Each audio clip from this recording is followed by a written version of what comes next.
সুন্দরবনে এসেছি আজ দ্বিতীয় দিন। এই তৃতীয় দিনে জঙ্গল আর কুমির ছাড়া কিছুই দেখতে পাইনি, কিন্তু আজ হয়তো দেখতে পাবো। এবং দেখেওছি ময়ূর আর অনেক কটা কুমির। আর অনেক ছোটবেলায় দেখেছিলাম এই চিলগুলো, আর সচরাচর দেখাই যায় না। এখানে দেখেছি গাছের মগডালে বসেছিল, তাই আর ছবিটা তোলা হয়নি। তোলা হয়তো হতো, কিন্তু এই জালের জন্য আর তুলতে পারিনি। আর এই যে যাকে দেখার জন্য সবাই অধীর হয়ে অপেক্ষা করছে, অনেক দূর থেকে এসেছে, সে হচ্ছে রয়্যাল বেঙ্গল টাইগার। তাকে দেখা গেছে একদম অল্প সময়ের জন্য, কিন্তু আমি তাকে দেখেছি অনেক ছোটবেলায়। কৃষ্ণনগর যখন সার্কেস হতো, তখন টিকিট কেটে তাকে দেখতে যেতাম। অনেকদিন তো তাকে দেখিনি, তাই আজকে দেখি সত্যিই একটু মনটা অন্যরকম হয়ে গেল।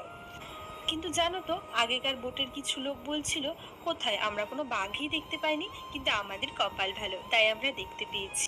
তারা যখন এসেছিল তখন এই দুটো বাঘ ঘরের মধ্যে ছিল, এখন বেরিয়ে এসেছে। এখানকার বন দপ্তরেরা এই মোটা মোটা লোহার জাল দিয়ে তাদের বন্দি করে রেখেছে, যাতে পর্যটকরা এসে তাদের দর্শন করতে পারে। কারণ সুন্দরবনে আপনি কোথাও বাঘ দেখতে পারবেন না, আর যদি দেখতে পেরেছেন তাহলে ভাববেন আপনি স্বয়ং মৃত্যুকে দর্শন করেছেন। এখানে দুটো বাঘ থাকে। এই বাঘটা যেন আমাদের দেখে বলছে, তোমরা চলে যাও, কারণ এখানে বন্দি থাকতে আমাদের ভালো লাগে না, দেখতে হয়তো তোমাদের ভালো লাগে। একটু ইমোশনাল হয়ে পড়লাম, কিন্তু এটাই বাস্তব। বাঘকে সবসময় জঙ্গলেই বেশি মানায়, কারণ সে রয়্যাল বেঙ্গল টাইগার। তবে এবার চলুন। পরের দিন ছিল ভ্যালেন্টাইন ডে, কিন্তু এখানে গোলাপ ফুল কে কোথায় পাবে বলুন? তাই স্কটেজের কিছু ফুল ছিল, সেই ফুল দিয়েই আমাদের স্বামীরা আমাদের প্রপোজ করেছিল। একটু রোমান্টিক মুহূর্ত তৈরি হয়েছিল কিছুক্ষণের জন্য। তবে এবার একটু মনটা খারাপ। যতই বলুন না কেন, সুন্দরবনে আসলে আপনার ফিরতে মন চাইবে না, কারণ এই প্রকৃতির সৌন্দর্যটা আপনাকে ফিরতেই দেবে না। কিন্তু কিছু করার নেই, গন্তব্যস্থলে তো ফিরতেই হবে নিজেদেরকে।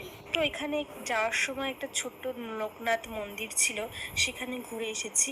তারা বলছিল যে এখানে পরে নাকি বড় করে একটা মন্দির হবে, সেই ব্যবস্থাই চলছে। আবারও কিছুক্ষণ রইলাম প্রকৃতির মাঝে, আর এই যে আমার দুই মানে টাইটানিক পোজ দিচ্ছে, আমিও একটু দিয়ে নিলাম।